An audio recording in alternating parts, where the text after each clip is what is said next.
Hi friend, कैसे हैं आप लोग। मैं नीलम गुप्ता, मेरे ब्लॉग में आपका स्वागत है।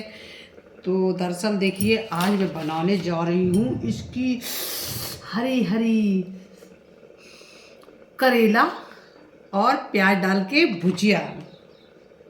अरहर की दाल बन चुकी है, चावल बन चुका है और सेम की सब्जी पक रही है। सेम की सब्जी बनाई है मसालेदार। भुजिया बनाएंगे प्याज और करेला की, क्योंकि पति देव को बहुत पसंद है मेरे। तो देखिए, कुछ भी हो, कांदा से बड़ा आंख में आंसू आता है जी काटने से। वैसे आप लोग सोचते होंगे कि आजकल नीलम गुप्ता बिल्कुल लुक ही चेंज हो गया ना। तो भाई, चेंज तो हो जाएगा। शादी के बाद बहुत कुछ चेंजिंग आ जाती है। हम पहले क्या थे, मुझे सच में कुछ नहीं आता था करना। आपको बताऊं, जब मतलब मैं वहाँ चली गई थी तो मुझे सच बता रहे, रोटी कैसे बेली जाती मुझे नहीं पता था। सब्जी में कैसे क्या क्या पड़ता मुझे नहीं मालूम था। ये उसके बाद मैं जेल भी चली गई, तभी मुझे कुछ नहीं मालूम। शादी करने के बाद बहुत कुछ चेंजिंग आ जाती है। जब शादी कर लेते तो लगता है कि भाई मेरा पति भूखा जाएगा, किसके भरोसे रहेंगे, कौन खिलाएगा इनको। तो फिर धीरे धीरे सब कुछ सीख लिया। इंटरनेट से मैंने बहुत कुछ सीखा है। तो आज मैं सच में बताऊंगी करेला। आप लोग बताइए, आपको करेला और प्याज डाल के भुजिया अच्छी लगती है कि नहीं लगती है। सच बताऊं, वैसे करेला फायदेमंद बहुत होता है शरीर के लिए। तो इसमें अभी एक कांदा और डाल देते हैं, है ना। एक कांदा और डाल देते हैं। प्याज काटते तो आंख में आंसू बहुत आ जाता है।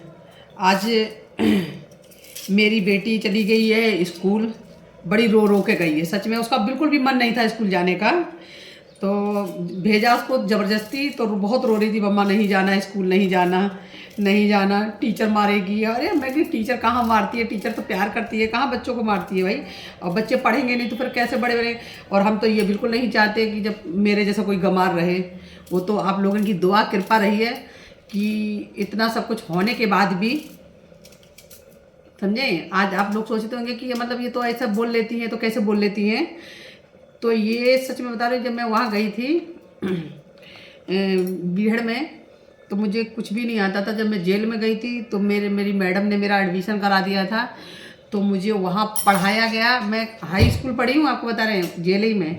जो इग्नू का पेपर होता है, जो महात्मा गांधी मतलब जो इंदिरा गांधी के ज़माने से जो मतलब जेल मैनुअल में लिखा गया है कि इग्नू का पेपर, इग्नू की पढ़ाई। तो मुझे इग्नू की पढ़ाई कराई गई थी, क्योंकि जेल में इग्नू की पढ़ाई कराई जाती, बाहर नहीं मतलब भेजा जाता है, अंदर ही पढ़ाई की जाती कराई जाती है।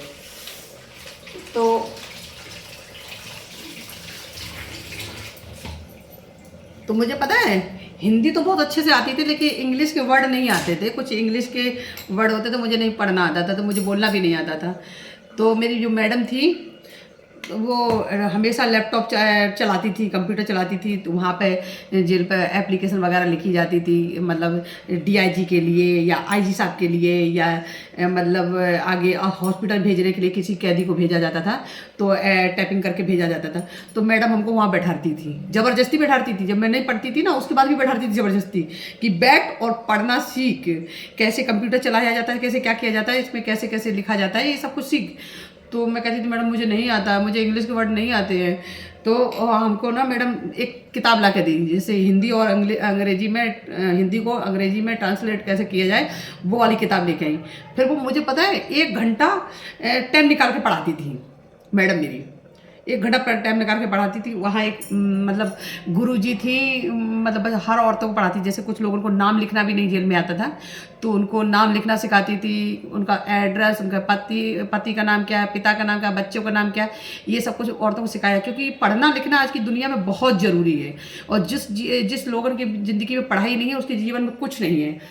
तो अब आगे बताने से पहले, आप लोग जो मेरे चैनल को सब्सक्राइब नहीं किए तो प्लीज़ कर लीजिए, और कमेंट और लाइक कीजिए। आप लोग लाइक करेंगे, कमेंट करेंगे, तो मुझे सब कुछ बताने में बहुत अच्छा लगेगा। आपको बताएंगे कि जेल में कैदी लोग कैसे ज़िंदगी बिताते हैं, और कैसे क्या होता है जेल में, क्या क्या मिलता है खाने के लिए, वहाँ क्या सुविधाएं रहती हैं, ये हम आपको डिटेल में बताएंगे। तो इससे पहले प्लीज़ आप लोग मेरे चैनल पर बने रहिए, जुड़े रहिए, और ज़्यादा से ज़्यादा शेयर कीजिए अपने दोस्तों यारों को, और बताइए कि देखिए नीलम गुप्ता जो यूट्यूब पर और लोग दिखाते हैं दस्यु सुंदरी नीलम गुप्ता करके या दस्यु सम्राट निर्भय गुज्जर करके तो वो लाइफ में अब कहाँ है। तो देखिए भाई, मैं शादी करके अपने घर में सेटल हूँ और मैं ज़िला आजमगढ़ में मतलब मैंने शादी की है। मेरे हस्बैंड यहीं आजमगढ़ ज़िला के हैं और पूरी फैमिली मतलब आजमीगढ़ में रहती है। और मतलब इनका खुद का अपना बिजनेस है तो अपना बिजनेस देखते हैं और मैं अपना घर देखती हूँ, अपनी बेटी को देखती हूँ। बस यही छोटी सी एक दुनिया है। तो हम अपने बारे में सब कुछ बताएंगे, लेकिन इससे पहले आप लोग मेरे लाइक नहीं किए तो प्लीज़ कीजिए और वीडियो को भगाइए मत, पूरा स्टाइल देखिए।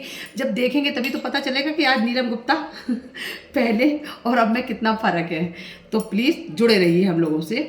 और आगे विशेष में बताते हैं कि जब मैं वहाँ पर जब मुझे मैडम सिखाती थी पढ़ने के लिए तो मुझे पहले बहुत अटपटा लगता था कि मुझे नहीं आता है, तो मुझे बहुत डांट पड़ती थी।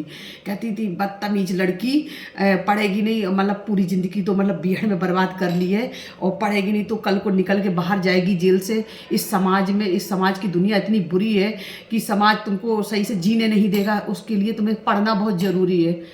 तो मुझे उनकी बात अच्छी लगी। हमने की बात तो मैडम आप सही कह रही हैं। तो मैं सच बता रही, मैं उनको अपनी माँ की तरह मानती थी मैडम को। तो जब मुझे पढ़ाती थी, ज्ञान देती थी, तो हम एक तरफ हंसते थे कि माता जी अगर तुम पहले मिली होती तो शायद मेरा जीवन आज यहाँ नहीं होता, बहुत कुछ बदला होता।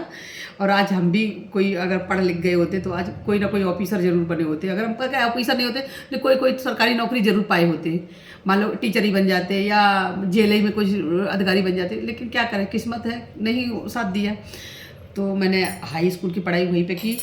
तो मुझे कंप्यूटर भी मैडम सिखाई वहीं पर बैठ के और मुझे अंग्रेजी और हिंदी का ट्रांसलेटर भी वही सिखाई है।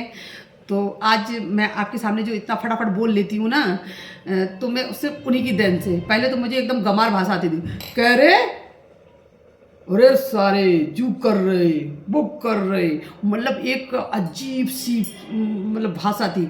तो मैडम मुझे हमेशा डांटती थी, ऐसे नहीं बोला जाता है, ये बिहाड़, ये जंगल नहीं है, बिहाड़ नहीं है, यहाँ बदमाश की टोली नहीं चल रही है। तो ऐसे डांटती थी। तो हम कहते थे अच्छा ठीक है मैडम, सॉरी गलती हो गई, अब नहीं बोलेंगे। तो मुझे टोक टोक के बोलना, मुझे मतलब मेरी लैंग्वेज को एकदम चेंज कर दिया, एकदम चेंज कर दिया। आज मैं आप लोगों के सामने हूँ, इस दुनिया इस समाज में है, तो कोई मुझे जानता भी नहीं है कि मैं नीलम गुप्ता वही हूँ जो कुछ दिन पहले 2002 में, 3 में, 4 में जिसका नाम इतना चलता रहता था, इंटरव्यू में निकलता रहता था, आए दिन कुछ ना कुछ निकलता रहता था, बंदूक टांगे रहती थी कुछ। तो वो नीलम और नीलम में कितना फ़र्क है। तो प्लीज़ और नीलम के बारे में जानकारी करना है तो आप लोग मुझे बताएं। आजकल तो पता है नीलम क्या कर रही है, खाली किचन में अपने पति के लिए, अपनी बेटी के लिए अच्छा अच्छा खाना पका रही है और खाना बना के खिला रही है। तो देख लीजिए, नीलम सब्जी बना रही हैं सेमी और आलू की, आप लोगों को कैसी लग रही है। और अभी बनाएंगे करेला और प्याज डाल के भुजिया। अरहर की दाल बन चुकी है, चावल बन चुके हैं, रोटी बन चुकी है, भिंडी बन चुकी है। तो आजकल नीलम गुप्ता सिर्फ इतना ही कर रही है अपने घर में काम। तो प्लीज़ ज़्यादा से ज़्यादा शेयर कीजिए और नीलम गुप्ता आपको और बताएगी जेल के विषय में। तो इससे पहले आप लोग मेरे चैनल पर बने रहिए और जो लोग सब्सक्राइब नहीं किए तो प्लीज़ कीजिए और फेक वीडियो पे बिल्कुल मत जाइए। Love you.